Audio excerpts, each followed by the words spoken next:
When my younger sister was a baby, she was really sick. She was born premature, so her lungs weren't fully developed. And she spent the first month of her life in an incubator in the neonatal ICU at McMaster Children's Hospital. Now, today she's a healthy, happy person and just pretty annoying, but I'm very glad that she's here. And she wouldn't have been able to be here if it weren't for the dedication of the nurses and the doctors and the staff at McMaster Children's Hospital in Hamilton, Ontario. They wouldn't have been able to help her either without support from donors like you. Now, why does this story sound so familiar?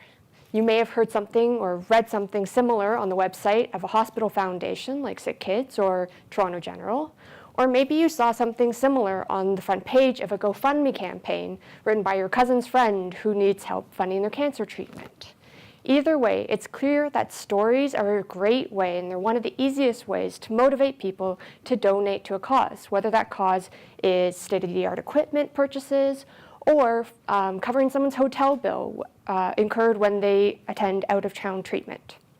For my master's research project, I want to explore the different ways that individuals and institutions use these stories of patient experience in their fundraising campaigns. I'm going to do this in a couple of ways. First, I want to look at what motivates fundraisers to fundraise. Second, I want to look at how do different authors, so different institutions or individuals, use different writing techniques in their stories. And third, I want to look at how these campaigns are then communicated across different online platforms, such as websites, GoFundMe pages, or social media. Now, I think the answer to this is in the texts. So when I collect my sample stories, I'm going to be looking at everything from textual, visual, to innovative elements of campaigns. I'm also going to be looking at the economic and the social success of these campaigns, so how much money or how many likes or shares a campaign gets, in order to draw connections between technique and outcome.